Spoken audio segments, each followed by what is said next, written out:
warahmatullahi wabarakatuh. Halo semuanya, perkenalkan nama saya Novia Resinur Agustina. Saya Nurida Aulia. Di video ini kami akan membahas suatu hal yang menyangkut Pancasila sebagai modal sosial bangsa di tengah tantangan era revolusi industri 4.0. Betul sekali, lebih tepatnya kita bakal membahas mengenai hoaks yang dapat membahayakan kesatuan dan persatuan negara Republik Indonesia. Sebelumnya, mari kita simak terlebih dahulu apa itu revolusi industri 4.0 dan apa sangkut pautnya dengan Pancasila.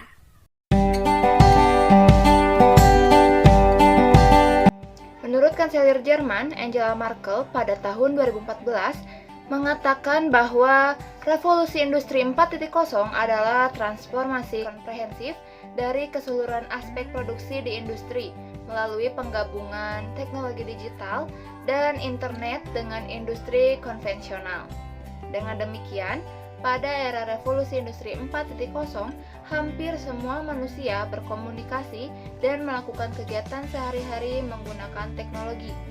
Dalam penggunaannya, berkomunikasi secara digital tentu ada dampak dan pengaruh dalam kegiatannya. Nah, dampak yang ditimbulkan tersebut bisa positif maupun negatif. Belakangan ini, isu hoaks sangat kentara dalam penggunaan media sosial dan tentunya meresahkan masyarakat. Tidak hanya membuat bingung, hoaks juga dapat memecah belah persatuan bangsa di era revolusi industri 4.0 yang dijunjung tinggi dalam sila ketiga yang berbunyi Persatuan Indonesia. Maka dari itu, mari kita coba bahas hoaks dan dampak yang dapat ditimbulkannya berikut ini. Oke, kita bakal bahasnya dari beberapa pertanyaan ya. Pertanyaan pertama adalah, ada nggak sih contoh hoax yang menyebar di media sosial yang bisa memicu perdebatan di kalangan masyarakat? Tentunya ada dan banyak. Hoaks di Indonesia selain meresahkan tetapi juga menimbulkan isu sara yang dapat menggiring opini publik, sehingga kebenaran dan kebohongan menjadi tercampur aduk dan membuat masyarakat bingung. Hoaks yang baru-baru ini terjadi salah satunya adalah pecahan 75.000 yang dirilis pada hari kemerdekaan Republik Indonesia ke-75.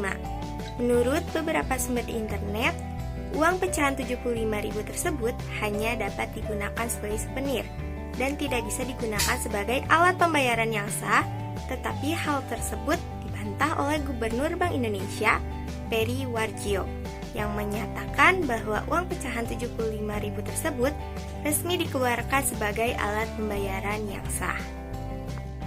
Lalu, bagaimana reaksi masyarakat dan dampak apa yang terjadi pada hoaks tersebut?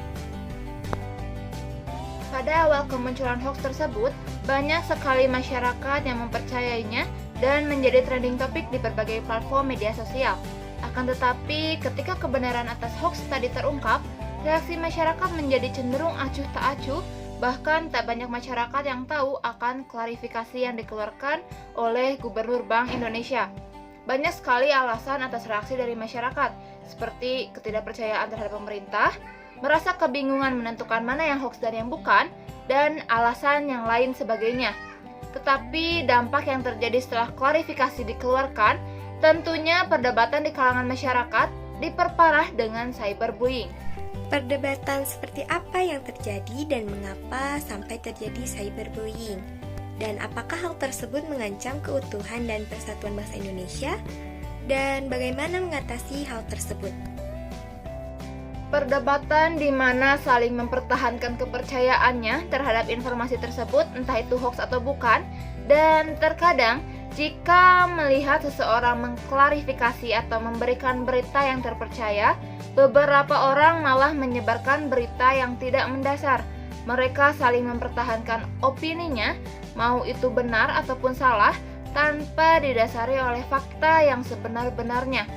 Sehingga perdebatan tersebut melebar kemana-mana dan menyenggol isu sensitif seperti agama, ras, bahkan budaya yang seharusnya tidak diikutsertakan dalam pembicaraan tersebut.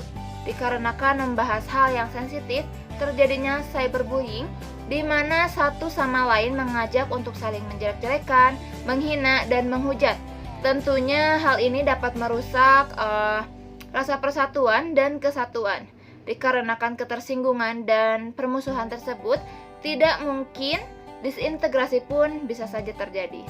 Oleh karena itu, jika kita mendapatkan informasi, sebaiknya tidak hanya membaca judul dari berita tersebut, melainkan membacanya sampai akhir, dan apabila menemukan sebuah kejanggalan, sebaiknya menginfokan kepada yang lain dan jangan sampai ikut terpengaruh atau berdebat sampai keluar dari topik yang tengah dibicarakan.